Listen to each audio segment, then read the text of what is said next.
어서오세요. 주문하시겠어요? 작은 거로 주세요.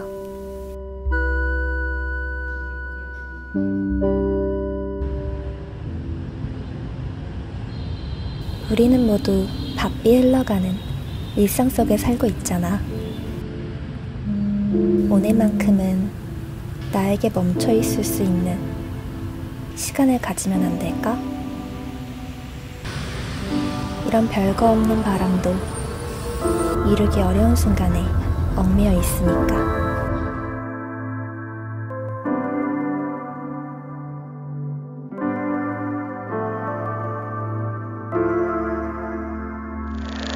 작은 것들에 집중해 보자고요. 작은 영화, 영화제.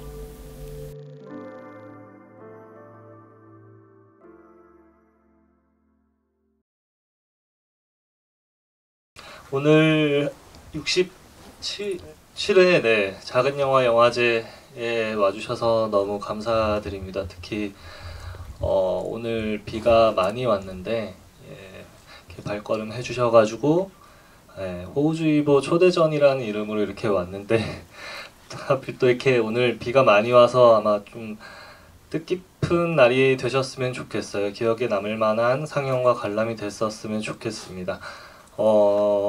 시작하기에 앞서 이번 호우주의보 초대전이라는 이름으로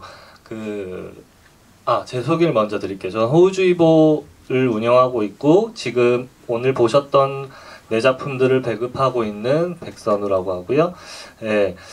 일단 작은 영화 영화제에서 이렇게 기획을 먼저 제안을 해주셔가지고 너무 감사드린다는 말씀 먼저 시작하기 전에 드리고 싶고요. 김미라 대표님하고 조윤정 프로그램님, 이제 작은 영화제 스태프분들 모두 감사드린다고 말씀드리고 싶습니다. 네, 영화 어떻게 보셨는지 모르겠네요. 일단은 말할 수 없는 비밀이라는 이번 기획전 제목은 제가 제안을 드렸는데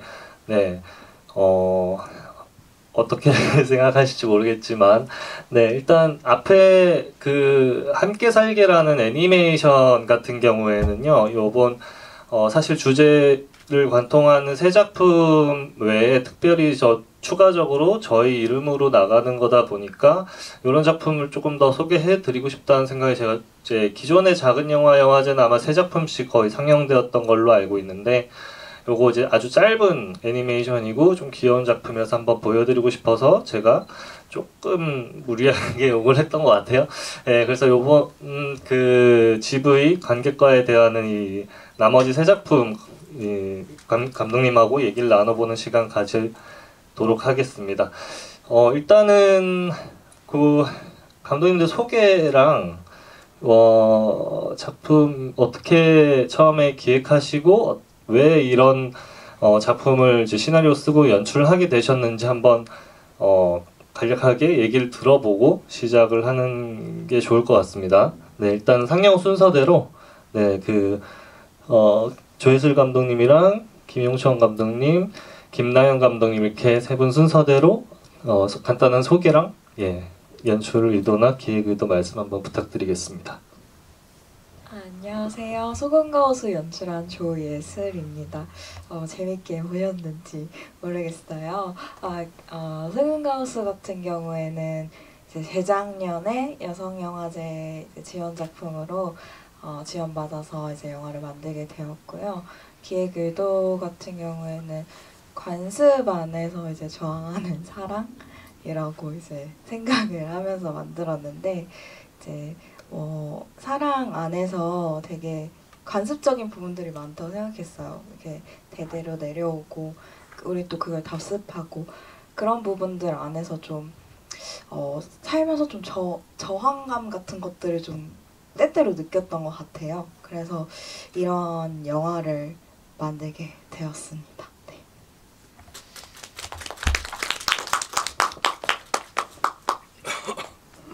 굿바이 제인 연출 맡은 김용천이고요. 이 영화는 원래 뚜렷한 기획 의도는 없었는데 어떤 한 사람에 대한 외로움을 좀 치밀하게 좀 계속 보여주고 싶다는 생각을 하고 이렇게 아이디어를 찾고 있는 와중에 결코 로맨스 피싱이라는 또 아주 무리한 소재를 잡았다가 너무 일이 커지는 것 같다 생각했는데, 근데 이제 조사를 하다 보니까 이게 좀 깊이 파고드니까 더 확신이 들었던 게, 이제 그 범죄에 빠졌던 실제로 이 어떤 남성분께서 돈을 다 뜯기고 빈털터리가 됐어도 계속 그 가상의 여인을 아직도 기다리고 있다는 그 인터뷰를 딱 듣는 순간, 이거는 확실히 있다. 이 외로움에 대해서 파고들 목적이 뚜렷하게 생겼다는 의도가 분명해져가지고, 그 아이디어와 이제 제 처음에 기획 의도를 맞물려가지고 촬영 자체도 이제 치밀하게 한번 따라가보자 라는 의도로 영화를 기획하게 됐었습니다.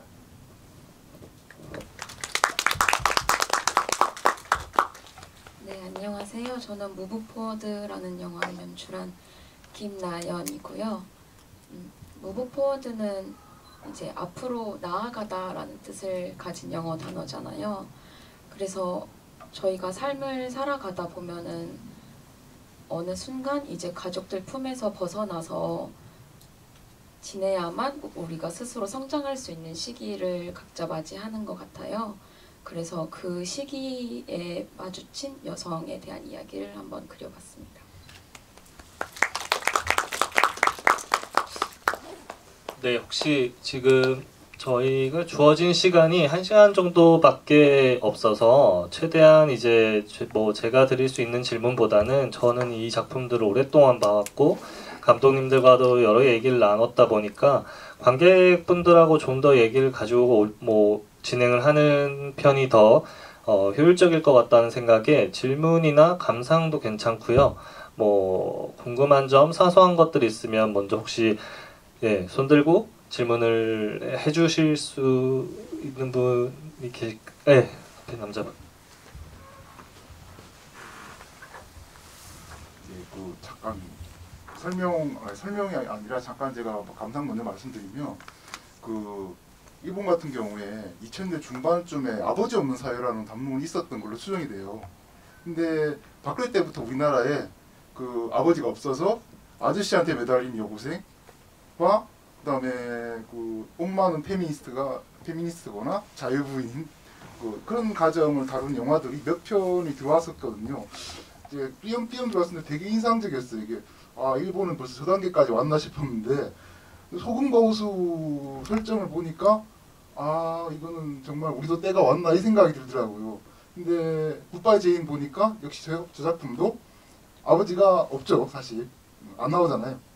작품에 아버지 있는데 지금 없고, 할아버지 이제 떠나고, 그러다 보니까 이건 한 10년 전 일본 모습인데 우리나라도 진짜 사회적으로 좀 닮아가는 게 있는데, 이걸 혹시 이런 담론이라든지 일본에 이런 흐름이 있었다는 걸 혹시 들어보신 게 있는지, 아니면 그냥 감독님들이 지금 만드시다 보니까 지금 이렇게 되는 게 좀 이게 문제가 되지 않고 적합한 것 같다, 이렇게 되는지 한번 얘기를 좀 해주시면 도움이 될 것 같습니다.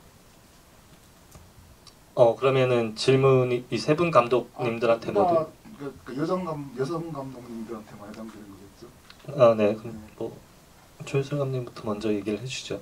그러니까 제가 질문을 잘 이해했는지 모르겠는데, 이 영화가 일본 문화권의 영향을 받았는지. 아니 사회 흐름이 일본도 아버지 없는 사회가 돼가지고, 네. 사실 저 소금과호수에 나온 거의 진짜 제가 봤던 영화도 그런 설정들이었거든요. 그런데 마치 굿바이 제인도 굿바이 제인이 아니 죄송합니다. 그래서 무브포워드에서도 아버지가 있는데 사실 나오지도 않고, 할아버지는 떠나고, 그러니까 거의 아버지라는 존재가 없는 조그만 공간이잖아요. 그거를 근데 이런 얘기가 이런 게 있다더라는 거 한번 들어보신 건지, 아니면 만들었는데 마침 이제 이게 마침 그렇게 우리가 똑같이 돼갔구나 이렇게 된 건지, 그거를 좀 후자인 것 같고요. 네, 후자인 것 같고, 저 같은 경우에는 일단 아버지를 좀 배제하고 엄마, 그리고 주인공, 그리고 주인공이 좋아하는 사람, 이 세 명이 삼각관계 안에 놓이는 그런 이야기를 만들어야겠다라는 생각으로 출발했던 것 같습니다. 네, 그렇습니다. 좀 질문에 대한 대답이 충분히 되었는지 모르겠는데. 네, 김나연 감독님 이어서 얘기 좀 해주시죠. 일본 사회에 대해 말씀하셨던 거는 들어본 적은 있기는 한 것 같아요. 그런데 지금 이 순간까지 한 번도 그걸 고려하고 영화를 만든 적은 없었고, 대신에 남성성을 조금 삭제하고 영화를 만들자라는 거는 기획 단계부터 강하게 있었어요. 우리나라의 경우에는 돌봄 노동 같은 경우에는 여성들에게 굉장히 많이 부여되는 노동이라고 생각을 하고, 사실 여기 등장하는 주인공도 K 장녀라고 해석할 수 있다고 생각을 하거든요. 그리고 누워있는 할아버지는 되게 가부장적이었음에도 사실상 이제 늙어서 아무런 영향력을 발휘하지 못하는 거기 때문에 네, 그렇게 영화를 만들게 되었습니다. 두 작품은 그 2021년, 2022년 각각 서울여성영화제 제작 지원작이어서 더욱더 여성 서사가 조금 더 뚜렷한 작품이라 아마 이런 질문 해주신 것 같고요. 오늘 사실 제가 이 기획전 제목을 말할 수 없는 비밀로 이제 짓게 된 거는 최근에 이제 비밀이라는 단어에 대해서 굉장히 생각해 볼 시간이 있었던 것 같아요, 개인적으로. 예, 그래서 비밀이라는 단어가 가져올 수 있는 것들이 굉장히 많은 것 같더라고요. 비밀이라는 게 일단 모르고 있는 상태에서는 굉장히 궁금하잖아요. 궁금하고, 내가 친근하게 느끼고 있는 어떤 누군가가 비밀을 가지고 있다는 것을 알았을 때는, 되게, 뭐랄까, 그 비밀을 알고 싶다는 그 욕구가 강해서 집착하게 될 수도 있고, 또, 경우에 따라서는 비밀을 또 알게 됐을 때 통쾌하기도 하고, 또 때에 따라서는 그 비밀을 알게 됐을 때 그 상대방이 걱정이 되기도 하고, 뭐 또 그 넘어서는 그 비밀을 알게 된 후에는 그 비밀로 인해서 또 다른 갈등이 생길 수도 있고, 이 비밀이 만들어낼 수 있는 파생의 감정이나 사건들이 굉장히 많은 것 같더라고요. 그래서 비밀이라는 단어에 대해 좀 이제 기획전을 중심으로 이제 작품을 그 다음에 한번 고민을 해봤습니다. 이 비밀이라는 단어를 표면적으로 최대한 덜 드러내면서도 또 드러내는 작품도 있죠. 여기 지금 오늘 상영한 작품 중에서 안 드러내면서도 비밀이 궁금하게끔 하는 그런 작품들 위주로 조금 이제 꾸려봤어요. 네, 그래서 오늘 그런 작품들로 조금 보여졌는지 모르겠네요. 네, 일단 또 추가적으로 또 질문 있으신 분 있을까요?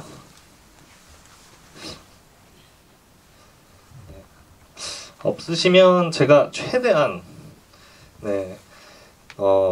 시간을 효율적으로 쓰기 위해서 오늘 이제 아까 두 분을 제외한 굿바이 제인 감독님, 김영천 감독님한테 한번 개인적으로 이건 평소에 궁금했던 것 같아요.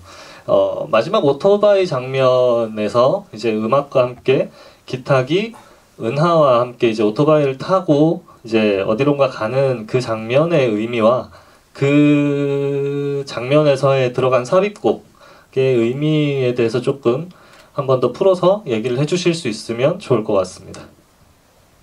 네, 아무래도 엔딩 장면 영화가 길다 보니까 항상 마지막 장면만 기억나셔가지고 다 보시던 분들이 저한테 엔딩 장면 여쭤보시는데, 의도는 이제 사실상 이 이야기 맥락상 안 맞는 장면이거든요. 그러니까 그게 엔딩에 위치해도 무방하고 없어도 무방한 장면이고, 사실상 그게 근데 시나리오상 없는 장면이에요. 이게 근데 이제 내용상 이게 필요 전혀 보이지 않았는데 촬영 전까지 고민하다가 여기서 근데 확실하게 방점을 찍는 이미지가 있어야 될 것 같다라는 장면이 뭐냐면은, 그래도 기탁은 이제 좀 앞으로에 대한 뭔가 희망, 뭔가 나아가야 된다는 어떤 그런 이미지적으로는 한번 찍어줘야겠다는 생각으로 그 촬영 감독님이랑 촬영 전날 밤까지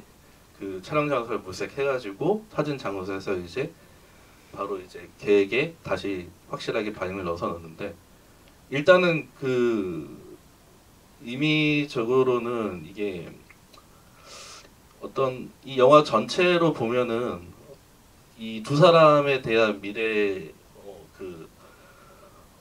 하영 그과 함께 나아갈 미래에 대해서 어느 정도 좀 제시를 해주고 싶었어요. 약간 좀 어떤 기대감 좀 잘 되지 않을까 아니면 어떨까 뭐 그래가지고 그런 식으로 이제 좀 하게 됐는데 그래서 같은 방향으로 또 나가죠. 또 둘이서 공교롭게도 같은 방향을 보고 어느 정도 희망이 기타게도 있지 않을까 약간 그런 식으로 이제 생각하게 돼서 이제 음악 같은 것도 이제 별이 지는 밤 같은 이제 별이 빛나는 밤이죠. 예, 예.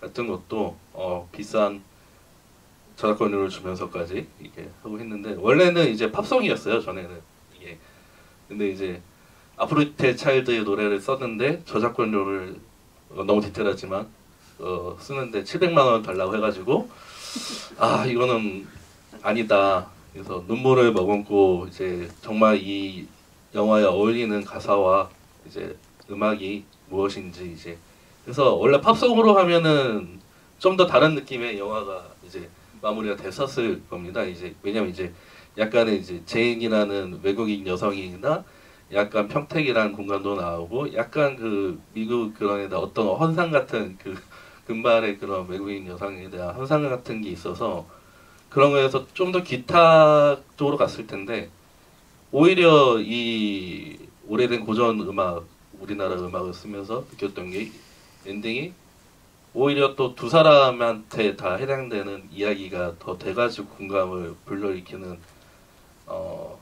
그 부분이 있지 않았을까 이렇게 또 위안을 또 삼게 됩니다. 네. 혹시 이어서 굿바이 제인 엔딩 장면에 관해서 추가적으로 조금 더 궁금하시거나 하신 부분이 있으실까요? 네네. 질문 엔딩 아니고 굿바이 제인 관련 질문. 네네. 네, 감사합니다. 이거는 우연히 이제 주제를 잡으신 건가요? 아까 처음에 우연히 이렇게 하다 우연히 알게 됐다고 그러셨는데. 제 질문 다 끝나고 할게요. 제 질문 먼저 하고 갈게요. 사실 이게 어떻게 보면 이제 좀 특이한 그 소재 같은데 제가 이걸 보면서 좀 굉장히 놀랐던 게 예전에 그 노무현하고 이명박 시절에 그 북유럽 소설이 여자가 없는 남자들하고 여자를 혐오한 남자 이런 소설이 있었던 걸 기억이 나요. 영화도 만들어져가지고 국내에 수입된 거 기억이 나는데 그때는 이제 지금 다 십몇 년 전이지 않습니까? 근데 요새 보면은 이제 그때 이제 유럽이나 미국에서 나오는 사회상이 우리나라도 아까 말씀드린 좀 비슷한 건데 좀 나오는 같은 그런 느낌을 좀 많이 받아요. 비슷한 사건들도 많이 나오고 그래서 사실 이 영화도 뭐 이게 특별히 대도시도 아니고 시골인데 이게 나이가 많으신데 반려가 없는 이제 중년 남성이잖아요. 그래서 이거는 우리 이제 되게 대도시에서 잘 알 수 없는 그런 약간 시골은 이제 서양이나 한국이나 닮아가는 것 같다 이런 느낌을 받았는데 결정적인 게 딸이 아버지가 아니고 이제 초를 치잖아요. 우리 엄마 신경 끄세요 그런데 그거는 아까 왜 좀 그렇게 하셨는지 단순히 이야기를 좀 밀고 나가기 위해서 딸이 자극을 주신 건지 아니면 좀 아까 다른 생각이 있으셔가지고 한 건지 그게 좀 궁금합니다.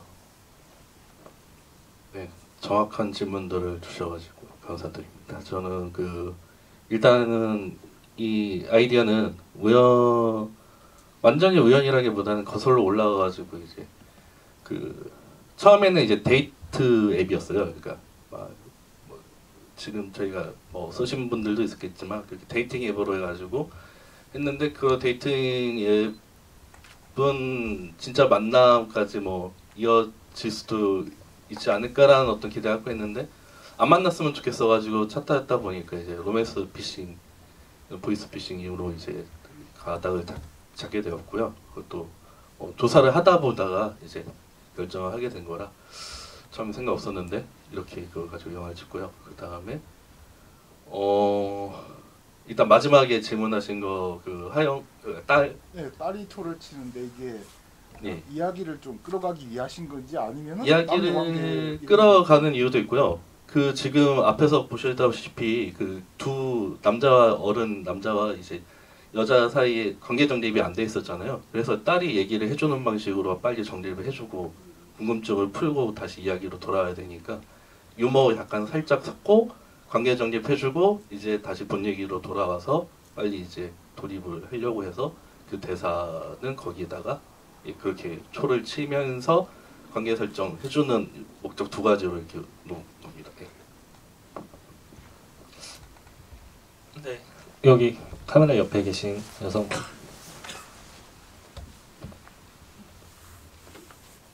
저기 김나연, 김용찬, 조혜수 감독님 영화 잘 봤습니다. 수고하셨고요.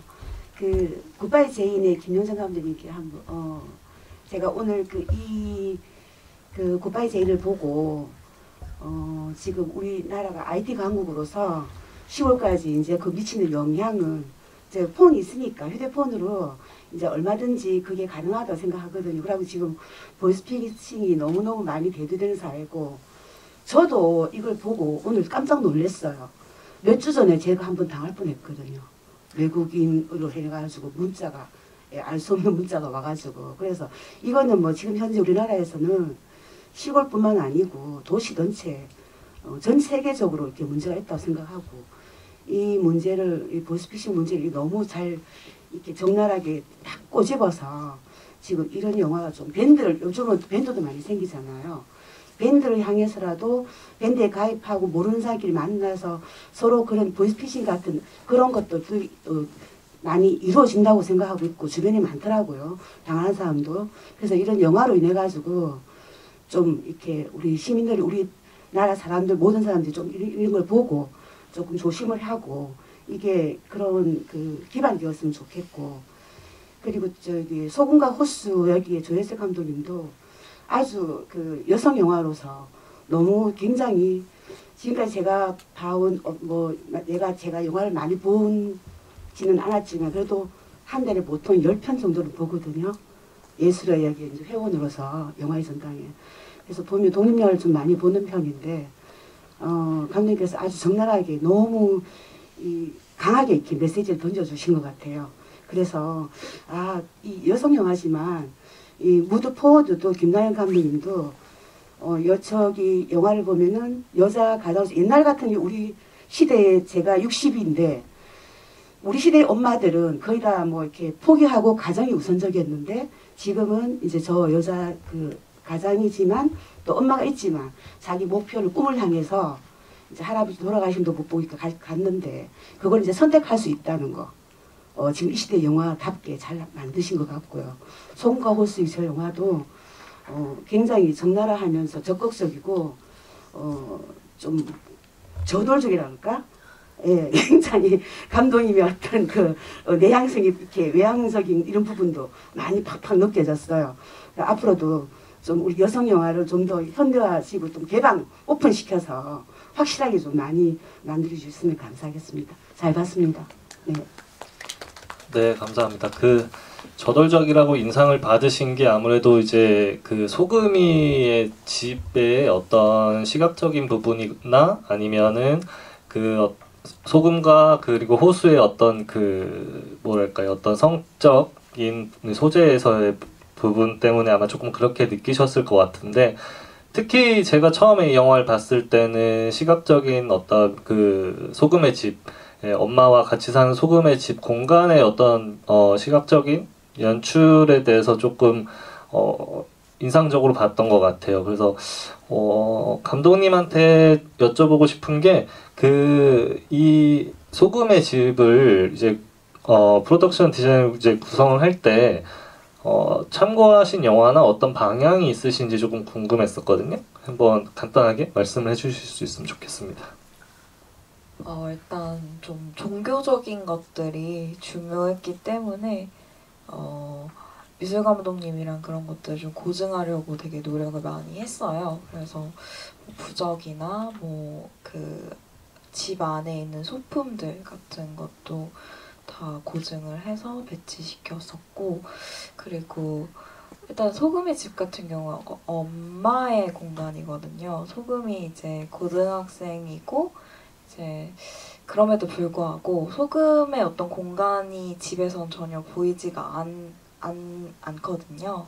그래서 그런 것들을 좀 일부러 좀 그렇게 보이도록 만들었고, 집 안에 있는 식물들 같은 경우에는 뭔가 종교 이제 믿음 같은 것들이 눈에 보이지 않으니까 좀 물리적으로 보여지길 바래서 배치했던 게 이제 식물이거든요. 엄마가 애착을 갖는 대상. 그래서 보면 이제 꽃이 있는 식물들은 없고 다 뭐 이제 꽃이 없는 식물들 일부러 배치를 해놨고, 프로덕션 디자인 같은 경우는 김기현 감독님의 하녀 많이 참고했었던 것 같아요. 여자 시리즈, 네, 하녀, 충녀 뭐 이렇게 참고를 해서 네, 디자인을 했었고, 그리고 기본적으로 좀 민화 화가의 방들 이런 것들 많이 참고를 해서 엄마가 기존에 가지고 있었던 욕망 같은 것들, 그림을 굉장히 잘 그린다라는 설정이거든요. 페인트 공인 설정이고, 그래서 그런 것들 좀 집안 안에서 좀 과하게 좀 표현을 해서 엄마의 어떤 욕망들을 보여지길 바랬던 것 같아요. 네, 그렇습니다. 네. 또 혹시 뒤에 파란 옷 입으신 남자분. 예. 네, 우선 작품 정말 흥미롭게 감상 잘 했고요. 저는 소금과 호수 감독님께 질문 드리고 싶은데, 그 호수가 오빠라고 부르던 그 교제하는 인물가 정말 진심으로 사랑을 했을지, 그것과 마지막에 소금과 연락하던 그 인물은 왜 갑자기 본인상을 했는지, 그거에 대해서 혹시 감독님께서 생각하신 비하인드가 있으실지 궁금합니다. 그 청소년 관련해서 논문이랑 조사를 좀 했었는데, 작품을 준비하면서 이제 원조 교제하는 이제 청소년들 심리를 다룬 논문들을 좀 많이 봤었어요. 근데 그 당시 이제 청소년들은 그걸 사랑이라고 믿는 그 형태 자체를 사랑이라고 믿는 좀 그루밍 범죄를 약간 표현하기 위해서 호수를 저렇게 표현했던 것 같고, 호수는 진짜 사랑이라고 믿고 있습니다, 작품 안에서는. 그리고 이제 그 삼재풀이를 어머니가 하시면서 이제 교차되는 장면이 있잖아요. 호수랑 이제 그 소금이랑 이렇게 갈등이 치닫는 그 장면이 이제 교차되는데, 그러니까 이제 제가 의도했던 거는 어머니의 삼재풀이의 어떤 살을 맞고 그 남자가 떨어졌다, 그래서 죽었다, 약간 이렇게 네, 저는 네, 만들었었습니다. 남자가 아버지 아닌가요? 아닙니다.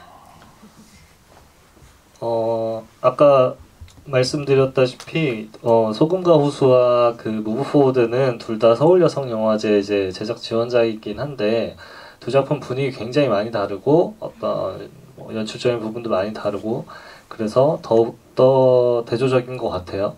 네, 그래서 무브 포워드 김나연 감독님한테 하나 여쭤보고 싶은 게,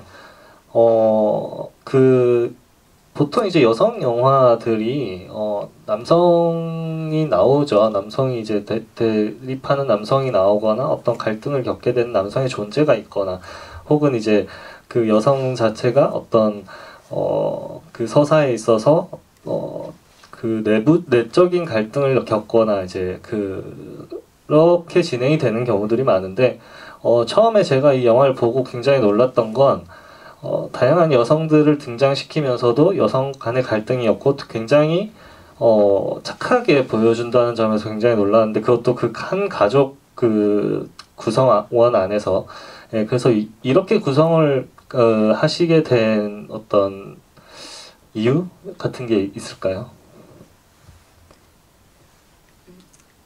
어쨌든 영화의 주인공은 시연이잖아요. 그리고 시연이 선택을 하기까지의 과정이 영화로 진행이 되는데 시연이에게 고모처럼 살 수도 있고 엄마처럼 살 수도 있는 선택지를 보여주고 싶었어요. 그 윗세대 여성들이라고 하더라도 되게 다양한 선택들을 하고 다른 삶을 살아오잖아요. 하지만 결국 시연이는 그 둘처럼 살고 싶지 않고 나는 나의 삶을 살겠다고 생각하면서 이제 해외로 떠난다고 그렸거든요. 그리고 이제 아버지를 등장시키지 않고 할아버지도 계속 누워있게 만든 거는 다 아는 얘기라고 생각했어요. 그 서사를 어차피 보여줘봤자 이미 다른 영화나 드라마에서 너무 많이 본 얘기들이기 때문에 그런 걸 보여주지 않아도 관객들은 모두 이해할 수 있다고 생각을 해서 그렇게 만들었습니다. 추가적으로 사실 어떤 일종의 선입견일 수도 있는데 지금 엄마 역할로 등장하신 김금순 배우님이나 고모 역할로 등장하신 그 강혜신 배우님 같은 경우는 통상적으로 다른 작품들에서는 성격상 약간 두 사람이 스위치가 되는 역할들을 많이 했던 것 같아요. 제가 봐왔던 작품들에서는. 근데 아마 감독님도 그렇게 생각을 비슷하게 하셨을 것 같아요. 근데 그 각각 엄마와 고모 역할로 캐스팅을 하신 이유는 어떤 건지 좀 궁금하더라고요. 예. 사실 강혜신 선배님하고 금순 선배님이 되게 많이 나오시잖아요. 여기저기. 네네. 그래서 그 갖고 계신 이미지를 그대로 쓰고 싶지가 않았어요. 그래서 저는 시나리오 쓸 때부터 이제 금순 선배님한테 엄마 역할을 맡기고 싶었었고 그러면서 이제 금순 선배님하고 대조적이면서도 뭔가 가지고 있던 틀을 깰 수 있는 고모 역할로 이제 애심 선배님하고 하고 싶어가지고 그렇게 캐스팅을 진행했습니다. 네, 아마 뭐 김금순 배우님이나 강혜신 배우님은 여타 뭐 다른 단편이나 영화, 독립 영화나 뭐 요즘 드라마 같은 데서도 많이 나오고 계셔서 아마 익숙하실 거예요. 네. 그리고 또 혹시 뭐 질문 관객분? 예, 맨 뒤에 여자분.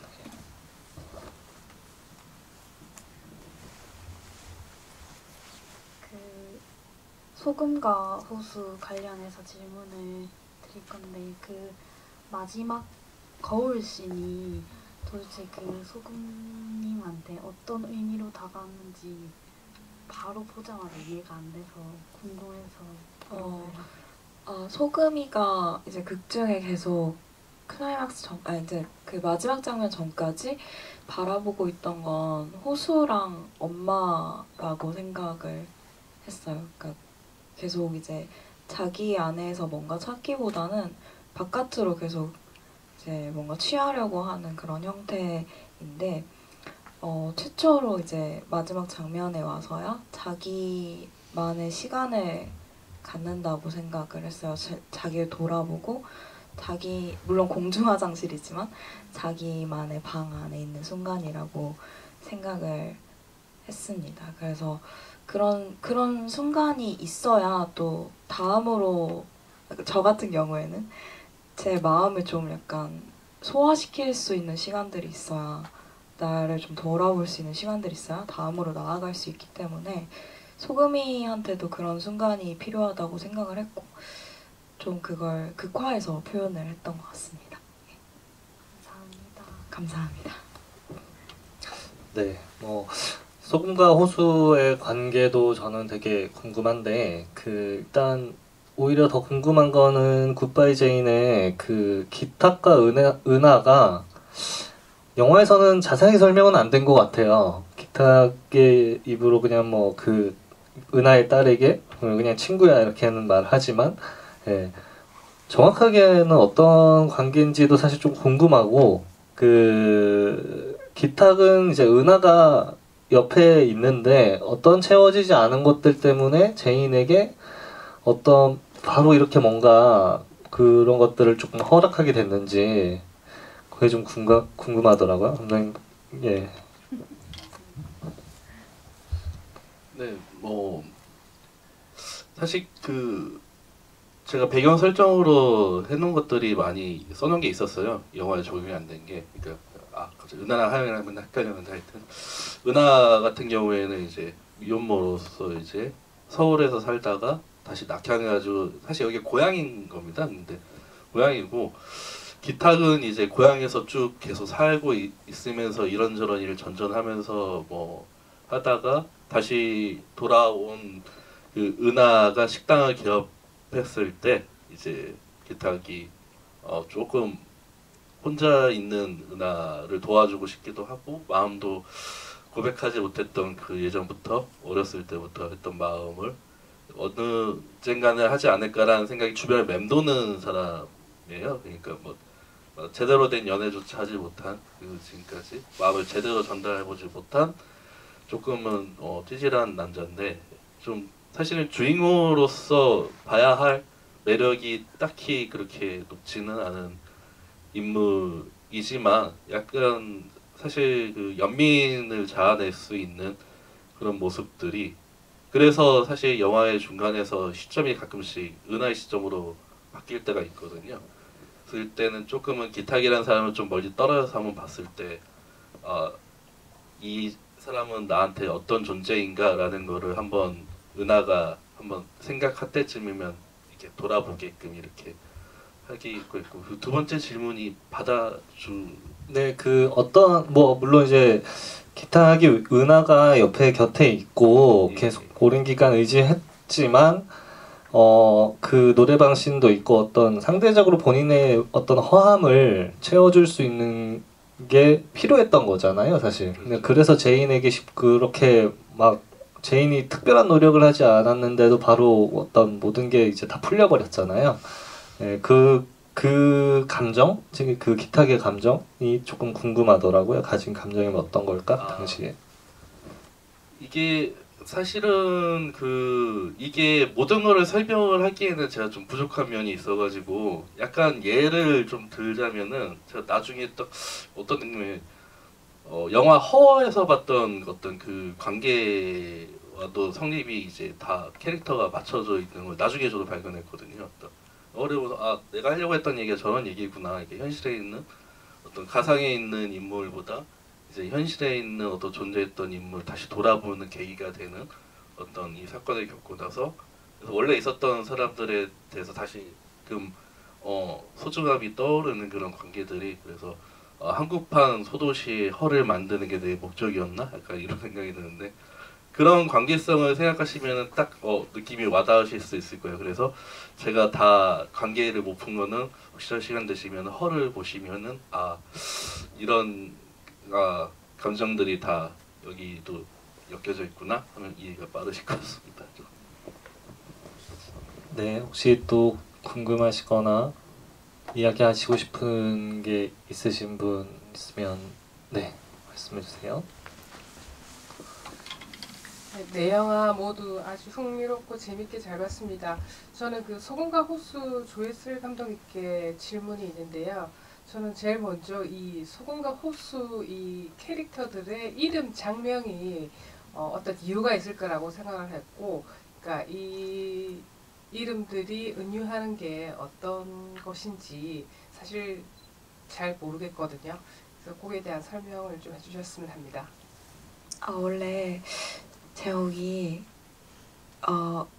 지금은 소금과 호수인데 원래 제목이 입던 팬티였습니다. 근데 이게 좀 이게 그 스태프들과 이제 내부 회의를 했는데 이건 결국에 소금과 호수의 이야기이고 이 입던 팬티라는 제목이 조금 이렇게 이야기를 흐릴 수도 있다. 약간 원래 방향으로 사람들이 봐주지 않을 수도 있다. 약간 이런 염려가 있어서 소금과 호수로 바꾸게 되었는데 일단 장면 자체는 그러니까 같이 있을 때 어떤 의미를 가지고 따로 떨어져 있을 때도 또 다른 의미를 갖기를 바랬었어요. 그래서 소금이 같은 경우에는 좀 종교적인 의미가 있고 엄마가 지어준 이름이기 때문에 그래서 뭐 빛과 소금에서 사실 따온 거고, 그리고 호수 같은 경우에는 소금이 없잖아요. 단수니까. 그래서 되게 아이러니하게도 이제 소금이와 계속 함께하고 있는 이런 모습들이 좀 뭔가 연상되면서도 연상되지 않고 약간 그렇게 봐주시길 바랬던 것 같아요. 그리고 예전에 상영회에서 어떤 평론가님이 말씀해 주셨는데, 민용준 평론가님이 말씀해 주셨는데, 호수가 이제 죽어서, 그러니까 일반에 이제 호수가 마르면 거기에 이제 잔량의 소금들이 남는다고 해요. 근데 전 그 해석이 되게 좋더라고요. 제가 의도한 건 아니지만. 그래서 약간 오늘 이 자리에서 한번 써먹어봤습니다. 사회 있지 않습니까? 이스라엘 사회. 그래서 맨 마지막에 뭐 다 죽었다고 봐도 재밌겠는데요.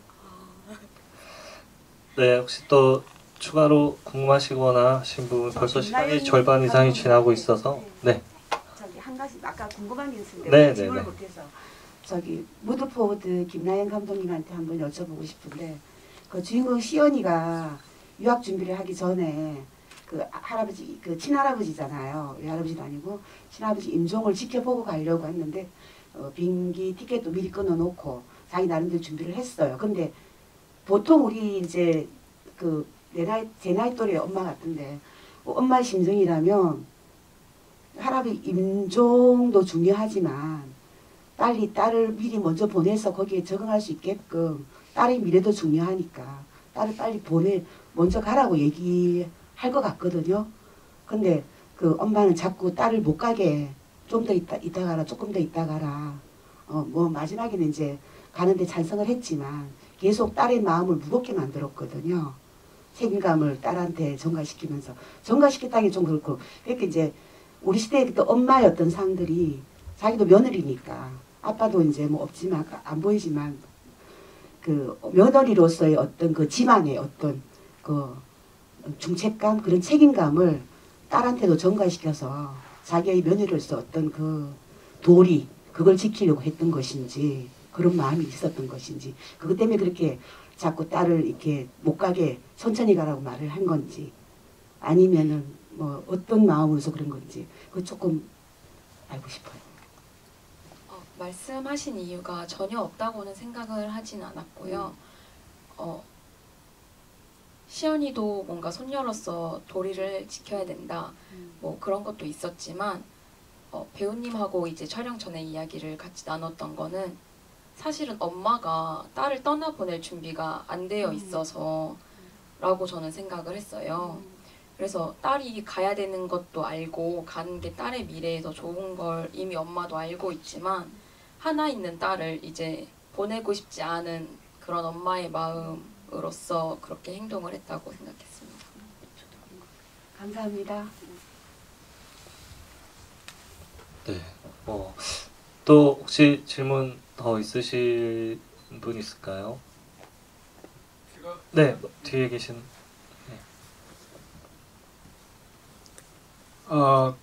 짧은 시간에 이렇게 단편을 해서 좋은 내용들을 이렇게 잘 보게 돼서 뭐 약간의 감동도 있고 좋습니다. 좋고, 대신에 이제 좋은 말도 할 수 있지만 저도 잘 모르고 잘 관심을 가지고 이렇게 좋은 말씀 드리고 싶은데, 우리가 뭐 소설이든 영화든 어떤 가정에서 전개가 되고 다시 이제 반전이 있고 갈등 이런 속에서 마지막에 성화가 있을 수 있는데, 그 중에 제일 중요한 요소가 갈등적인 요소에 의해서 반전되고 그런 내용들을 볼 수 있는데, 그 부분이 이런 굉장히 좋은 의미로서 말씀드리는 거고, 짧은 시간에 30분도 안 되는 짧은 단편에 또 독립영화에 그걸 다 담아내기 힘들지만은 그런 갈등 요소를 더 강하게 인식이 안 되고 그냥 흘러가듯이 이렇게 되다 보니까는 좀 더 좋은 영화로 끝날 수 있는 부분이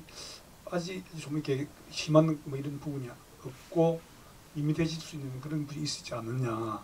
좀 더 그런 부분이 단편에서도 갈등 구조가 좀 더 성화되는 과정으로 그런 과정이 있었으면 좋겠다. 뭐 이렇게 특별히 느끼시는 부분이 있으셨을까요? 장면이라던가? 아니, 그래서 이제 제 네. 말이 뭐 처음에 소금 호수에서는 이제 소금이 호수에 녹으면은 호수는 또 짜지고 또 뭐 그런 것도 사실 그 서로 갈등이 있을까 이랬는데, 그 뭐 서로 조화롭게 한 그런 건 또 서로 의지하는 건 있는데 갈등이 뭐가 있었는지 모르겠고, 무엇보다도 이제 미래의 지향에 우리 그 옛날에 간섭을 의미하지 않는 이런 내용들이 있긴 있었는데 그게 이제 어떤 뭐 고모하고 뭐 엄마의 약간의 그 갈등, 뭐 사고방식의 갈등이라든지 전통적이고 또는 미래의 아가 고모가 뭐 어릴 때 어떤 뭐 학교를 이렇게 다시 가게 됐다는 이 내용은 잠깐 비추는데 그 물론 짧은 시간에 모든 걸 담기는 쉽지 않지 않습니까? 이게 뭐 장편도 아니기 때문에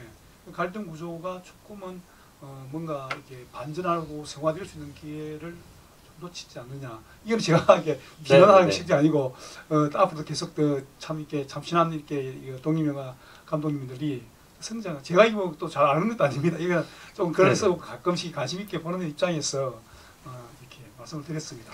예, 네, 감사합니다. 예, 앞으로 더 발전해 가지고 좋은 영화를 더 많이 만들시길 기대하겠습니다. 예. 방금 관객분 말씀을 듣고 저도 그 예전에 궁금했던 게 좀 기억이 나는데 그 소금과 호수가 원래 아까 말씀하신 입던 팬티라는 제목의 시나리오였을 때부터 촬영과 편집을 거치면서 굉장히 많은 부분이 수정되고 삭제가 됐다라고 저는 알고 있어요. 그래서 혹시 지금 뭔가 감독님이 어떤 불량적인 면이나 어떤 편집의 과정에 있어서 조금 아쉽게 다 넣지 못했던 장면들이 있다면 기억나는 거 있으면 하나만 얘기해 주실 수 있을까요?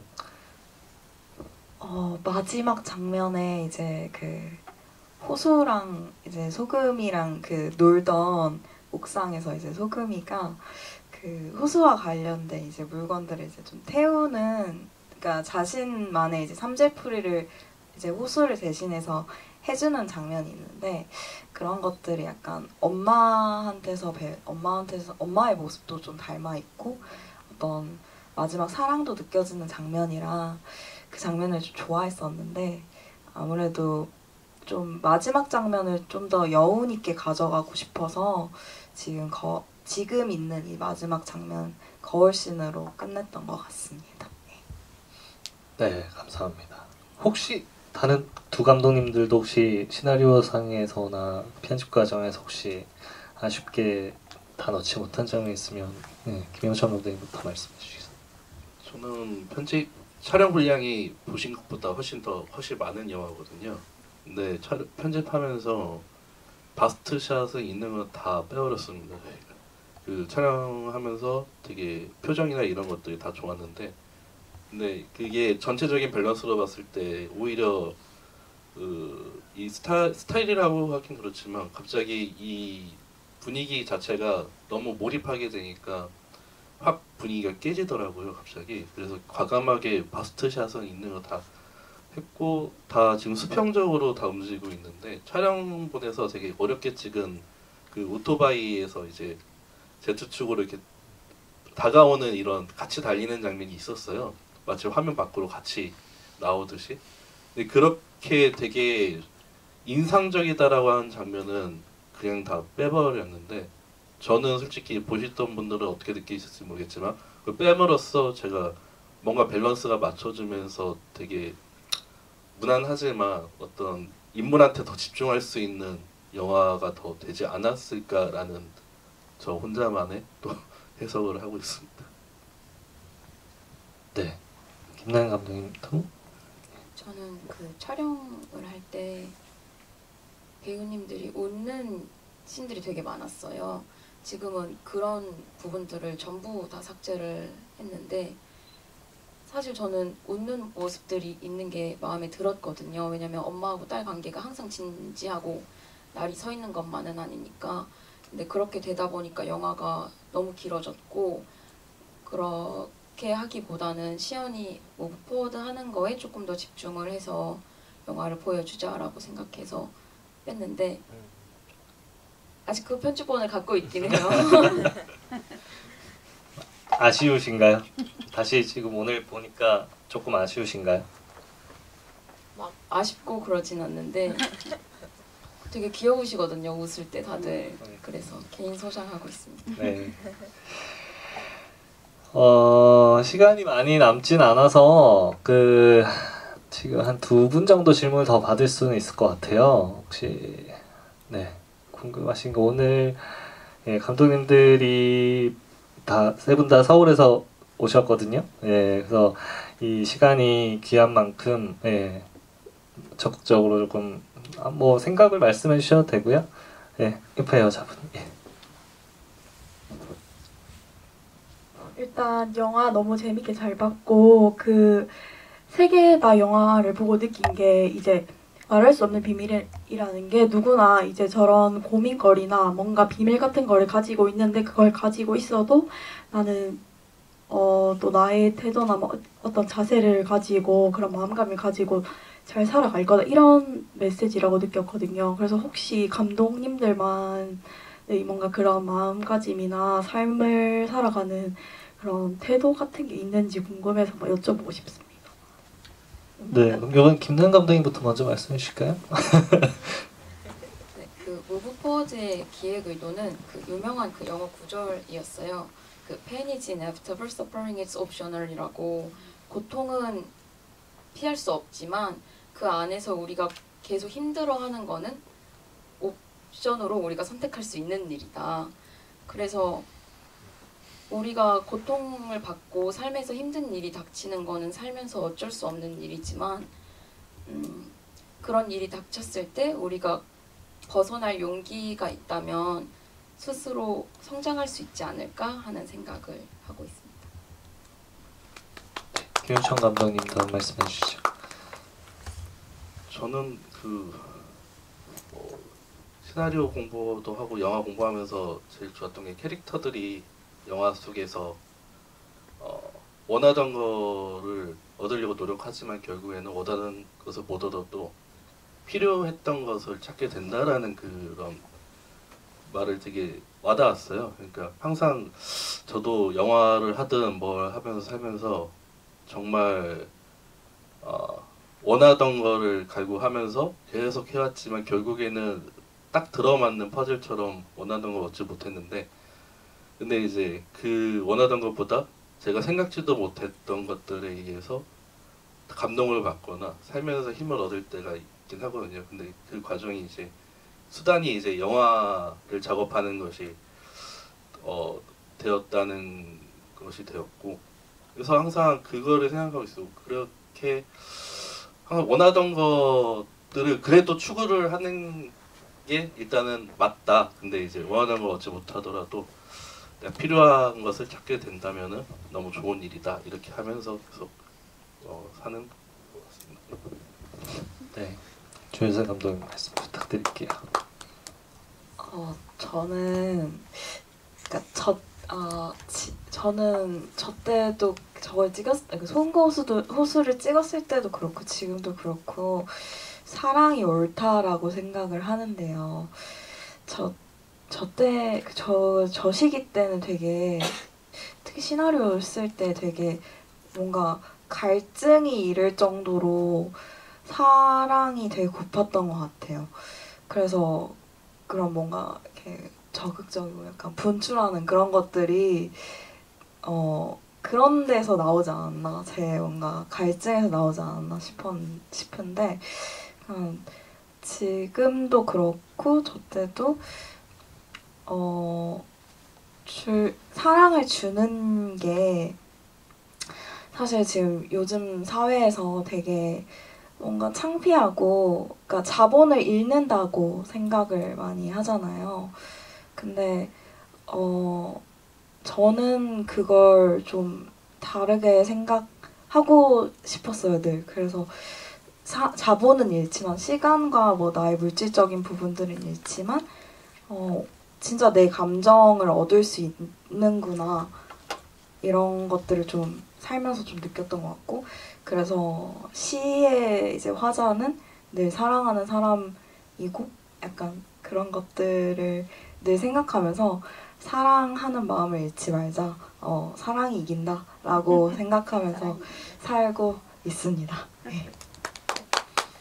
네, 뭐 방금 질문 주신 관객분에 굉장히 감사한 게 그 방금 이제 저희 그 오늘 기획전 제목을 한번 읊어주셔가지고 조금 첨언하자면 사실 저희가 지금 현재 배급하고 있는 작품은 200작품 이상이 돼요.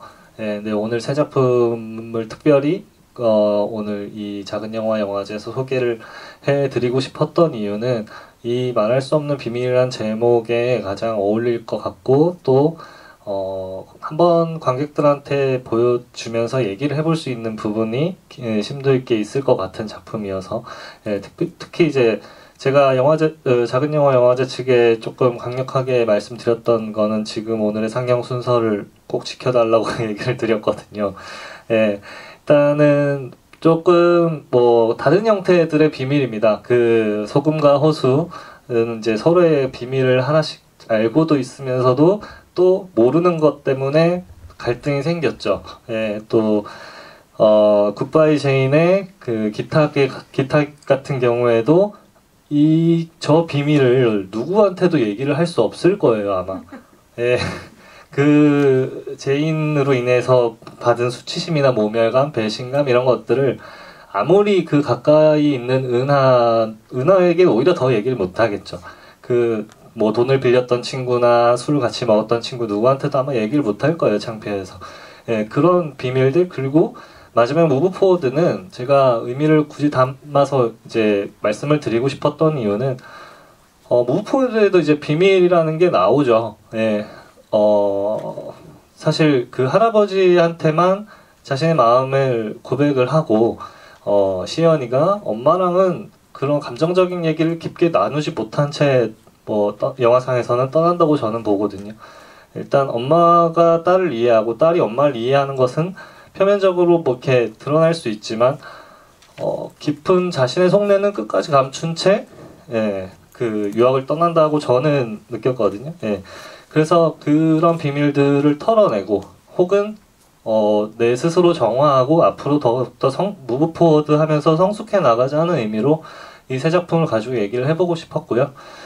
일단 오늘 자리는 이렇게 시간상 마무리를 해야 될 것 같습니다. 오늘 너무너무 감사드리고 제가 특별히 저희 작품 뭐 곳곳에서 다른 곳에서도 이제 상영을 하지만 오늘 저희가 호우주의보 초대전이라는 이름에 이렇게 발걸음 해주시고 또 날씨도 많이 오기 힘드신데 끝까지 GV 자리시켜서 관심 가져주신 분들께 너무 감사드리다는 인사를 거듭 드리고 싶습니다. 오늘 돌아가셔서 오늘의 이제 자리가 좋은 기억으로 남으셨으면 좋겠습니다. 감사합니다. 마지막으로 이제 세 분 감독님들 앞으로의 어떤 뭐 계획이나 뭐 작품 활동이나 뭐 향후 뭐 아니면 뭐 간단하게나마 이제 그런 것들 얘기를 해주시면 좋을 것 같아요. 조혜슬 감독님부터 얘기 말씀해 주시죠. 저는 호러 장편을 쓰고 있고요. 그렇습니다. 그렇게 지내고 있습니다. 너무 비가 많이 오는데 이렇게 와서 봐주셔서 너무 감사해요. 밖에도 재미있는 것도 하고 있더라고요. 근데도 영화 이렇게 봐주신 게 너무 감사하고 그리고 이런 자리 만들어주신 저희 대표님이랑 이제 영화제 분들 너무 감사합니다. 또 초대해주세요.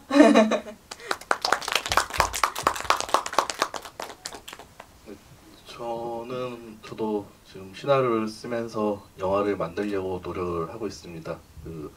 요즘에 영화들이 너무 어렵다고는 하는데 어려운 가운데서도 이렇게 작은 영화들을 보러 와주시는 모든 분들이 너무 감사드리고 앞으로 이 위기를 넘어서 더 한 단계 발전하는 한국 영화 화이팅하는 이게 된다면은 저희에게도 많은 기회가 올 것이라고 생각드리고 그리고 더 다양한 영화들을 볼 수 있는 기회가 관객들에게 주어졌으면 좋겠다는 바람이 제일 큽니다. 그래서 부산에 이렇게 또 제가 오랜만에 또 오게 된 것도 너무 영화를 통해서 오게 된 것도 감사드리는 너무 기쁘고요. 다음에도 제가 또 기회가 된다면은 영화 뭐 장편이든 단편이든 어떤 영화로든지 또 한번 찾아뵙면 좋겠습니다. 감사합니다. 저도 글을 계속 쓰면서 다음 작품 찍으려고 준비를 하고 있고요. 오늘 이 자리에서 영화 봐주시고 좋은 질문 많이 해주셔서 너무 감사드립니다. 조심히 들어가세요. 네, 끝까지 자리해 주셔서 감사드립니다. 네. 오늘 제가 요거 한 말씀만 더 드릴게요. 오늘 질문해 주시고 손들고 말씀해 주신 분들 혹시 작은 영화 영화제 측에 명단을 말씀해 주시면 제가 조금 작은 영화 영화제 측에 이렇게 사전에 합의된 건 아닌데 좀 수고스러우시겠지만 예, 저희 회사 이름이 적힌 그 우산이 있어요. 이 우산을 작은 영화 영화제 측으로 좀 보내드리고 싶어요. 보내드리면 다음 이제 68회 9회 언제든 이제 오셨을 때 예, 수령해 가시는 괜찮으시? 예, 그렇게 예, 좀 감사의 소정의 그런 것도 좀 이렇게 저희가 마음을 드리고 싶어서 네, 그렇게 명단 남겨주시면 좋겠습니다. 네, 오늘 끝까지 자리해 주셔서 감사합니다.